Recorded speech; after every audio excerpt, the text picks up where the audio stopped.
Mark Margolis, the journeyman actor who turned in a commanding performance as the vindictive drug runner Hector Salamanca, a man of few words and a belle, on Breaking Bad and Better Call Saul, has died. He was 83. Margolis died Thursday at Mount Sinai Hospital in New York City following a short illness, his son, actor and Knitting Factory Entertainment CEO Morgan Margolis, announced. A protege of Stella Adler who did double duty as the legendary acting teacher's personal assistant, Margolis also stood out as the Bolivian henchman Alberto the Shadow in Brian De Palma's Scarface, 1983, as the gravelly-voiced landlord Mr. Chickadance looking for the rent in Ace Ventura, Pet Detective, 1994, and, from 1998 to 2003, as the HIV-infected mob boss Antonio Nava on HBO's Oz. The Philadelphia native played an aging math teacher for Darren Aronofsky in Pi, 1998, then showed up in the filmmaker's next 5 movies, as the guy who keeps selling Mrs. Goldfarbs, Ellen Burstyn, TV Back to Her in Requiem for a Dream, 2000, as a priest in The Fountain, 2006, as Randy the Ram Robinson's, Mickey Rourke, landlord in The Wrestler, 2008, as a ballet patron in Black Swan, 2010, and as a fallen angel in Noah, 2014.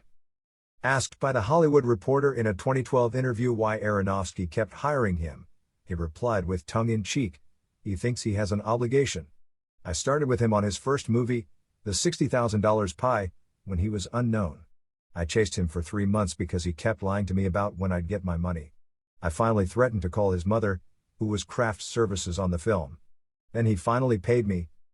Margolis, who didn't speak Spanish, made his first appearance as Tio Salamanca on Vince Gilligan's Breaking Bad in March 2009 on the second episode of the AMC drama's second season. A one-time enforcer to Mexican crime boss Don Eladio, Stephen Bauer, his character is paralyzed and only able to communicate using facial expressions and a brass service bell fastened to his wheelchair. In the spectacular Season 4 finale, Face Off, which aired in October 2011, Salamanca gets his revenge on drug kingpin Gus Fring, Giancarlo Esposito, as part of a suicide mission, and he received an Emmy nomination for Outstanding Guest Actor in a Drama Series in 2012. Hector Salamanca even got his own tribute website. Starting in 2016 with the second season of the Breaking Bad prequel Better Call Saul, Margolis got a second chance to play Salamanca as a younger man, before he became incapacitated. "I was only coming onto Breaking Bad as far as I knew for that one episode, but there's no accounting for taste, and the fans took a fancy to me," he said. "Somebody asked me recently, how did you manage to play such a horrible guy, and I said, have you talked to my friends? They'll tell you I'm pretty miserable to begin with." Margolis was born into a Jewish family in Philadelphia on November 26, 1939. His mother, Fania, was a decorator who worked for a wallpaper company and did lots of painting, and his father, Isidore, was a factory worker. He took his first acting class at 14, and after a year at Temple University, he moved to New York and studied drama with Adler at the Actors Studio. He would become a lifetime member. "My first impression of her was, if God is a woman, this is him," he told Eric Broadbent in an Inside the Gilliverse interview in 2020. "She was larger than life. Everything that I know about acting came from Stella."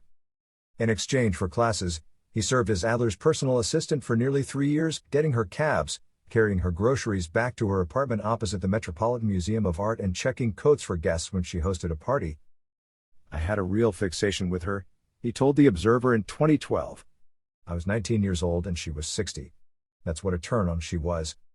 Margolis later studied with Alder's rival, Lee Strasberg, for about a year but drifted away from acting and had trouble making ends meet. He managed a coffee house on McDougal Street in Greenwich Village. "I used to let Richie Havens sit there all night even though he didn't have any money because I loved listening to his music," he said in 2016, built theatrical artwork installations and took geodesic domes to colleges all around the country. He finally made his on-screen debut as a surly airplane passenger in the X-rated The Opening of Misty Beethoven, 1976, and had small roles in Going in Style, 1979, De Palma's Dress to Kill, 1980, and Arthur, 1981, before his nasty Alberto was killed by Al Pacino's Tony Montana in Scarface. "I'm just a journeyman actor," he once said. Truth to tell, 6 months after Scarface, I had to take a job with a real estate development friend for a few months just to get by. Margolis landed a recurring role from 1985-89 as the surveillance expert Jimmy on the CBS crime drama The Equalizer, starring Edward Woodward. She was in a nursing home for many years in Florida, tragically, after suffering a stroke, he said. "We used to visit her, and she couldn't speak. But she'd get excited when we came in the room, and the left side of her mouth would always do these contortions where the lips would push out, almost like she was chewing tobacco. So I kind of stole that from her. I always say the role is in homage to Shirley, who was actually a 1930s Earl Carroll Follies dancer. Margolis said Gilligan phoned him to say they were going to kill off Hector on Breaking Bad, but he would have a lot of fun doing it. His body of work also included the films The Cotton Club, 1984, The Secret of My Success, 1987, 1492 Conquest of Paradise, 1992, I Shot Andy Warhol, 1996, Absolute Power, 1997, The Thomas Crown Affair, 1999, End of Days, 1999, The Tailor of Panama, 2001, Hardball, 2001, Gone Baby Gone, 2007, Defiance, 2008, and Stand Up Guys, 2012, and such TV shows as Santa Barbara, Law and Order, Californication, Person of Interest, American Horror Story, and The Affair.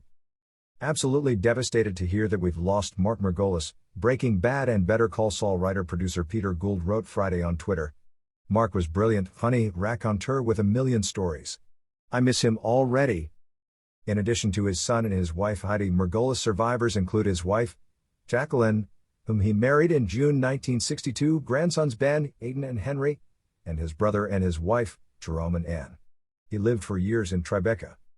In lieu of flowers, donations can be made to the Juvenile Diabetes Research Foundation. In his interview with The Observer, Margolis said that the fans he met on the street think that I'm some sort of rich guy, that everyone in the movies is making the kind of money Angelina Jolie is making, he explained. They don't realize that most of my life has been a struggle.